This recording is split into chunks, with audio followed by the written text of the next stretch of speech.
দেখান, ওরে কে বিয়ে করবে? 55 বছরের একজন নারীর বিয়ে হয় 26 বছর বয়সী একটা পুরুষের সাথে। হুম। আর আপনার বয়স বেশি নাকি হলো আপনার মা যাকে বিয়ে করতে তার বয়স বেশি? আমার থেকে 2-3 বছরের বড় হবে। আপনার বড় বোনের চেয়ে? 6-7 বছরের ছোট। যে এখন আপনার মায়ের স্বামী। জি।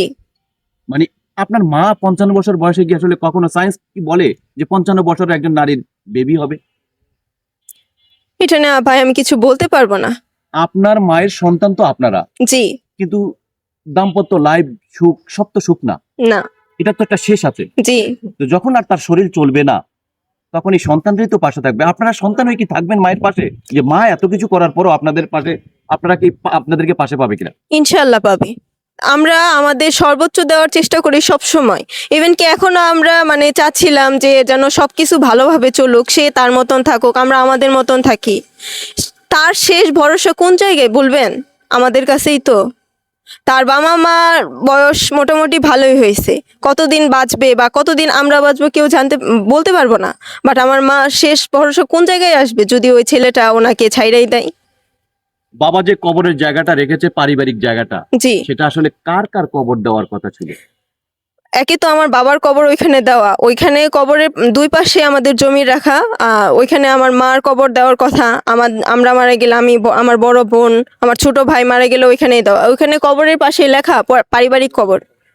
আমার বাবাই ওই জায়গাটা রেখে গেছে যেন আমাদের পরিবারের সকলকে ওই জায়গায় কবর দেওয়া এই যায়। কবর নিয়ে আপনাদের মানে চাওয়াটা, নাকি আপনাদের বাড়ি ঘর থাকতে হবে, মায়ের কাছ থেকে সম্পত্তিটা ছিনে নিতে হবে? কবরটাই সব থেকে বড় রক্ষার জিনিস। আমরা আপাতত চাচ্ছি যে অ্যাটলিস্ট আমাদের বাবার কবরটা ওই জায়গায় থাকুক। সর্বোচ্চ চেষ্টা করবো, আমাদের জান দিয়েও হইলো আমরা চেষ্টা করবো। এই কবর করে আমার বোন একদিন এক রাত জেলও খেটে আসছে। এখন আপনাদের পাশে গার্ডিয়ান বলতে কে? এখন আমার পাশে আমার গার্ডিয়ান বলতে আমার বড় বোন আর বড় বোনের হাজবেন্ড। বাট আমার বড় বোনের হাজবেন্ডকেও মামলা দিয়ে রাখছে। আমার কাকা আমাদের পাশে ছিল, বাবা হিসেবে তারে পাশে পাইছি, তারে মামলা দিয়ে রাখছে। আমার কাকা তো ভাইরে মামলা দিয়ে রাখছে।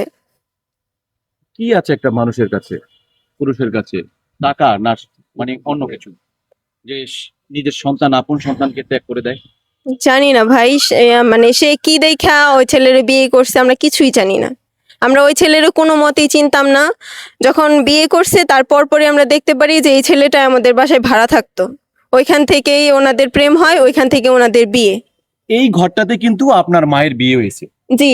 3 আর তলায়। এই ঘরে কিন্তু অনুষ্ঠান হয়েছে, জি। বৌভাত অনুষ্ঠান জি। হয়েছে।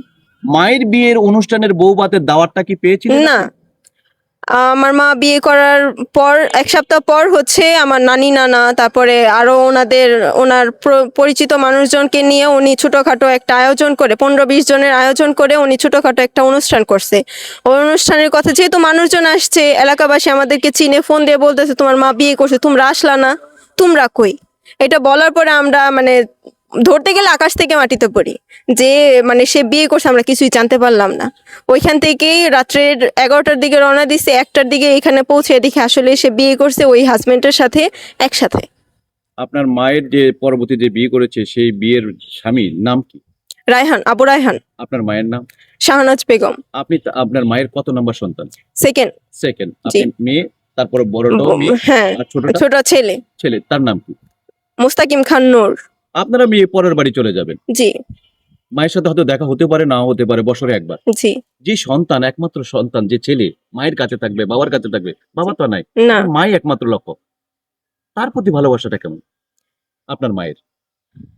আমার মায়ের প্রতি ভালোবাসার কোনো কমতি নাই। তারে আমরা মানে না না, আপনার মা আপনার ভাইয়ের প্রতি কতটা ভালোবাসা? তার প্রতি ভালোবাসা থাকলে কি সে আমাদের কাছে ওরে রাইখা যায়? সে যখন বের হয়ে যায় তখন আমার ভাইকে বলে তুমি ওদের সাথে থাকো।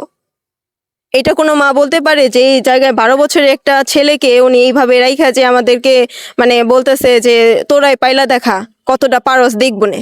আপনার শেষ মানে ইয়াটা কি সাধারণ মানুষের কাছে বলেন, কি বিচার চান?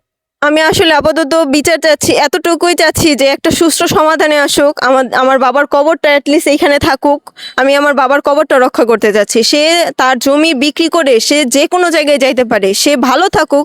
আমরা চাই সে ভালো থাকুক, আমাদেরকেও ভালো থাকতে দিক। আমার বাবার কবরটাকে রক্ষা করার চেষ্টা করতেছি। কোনো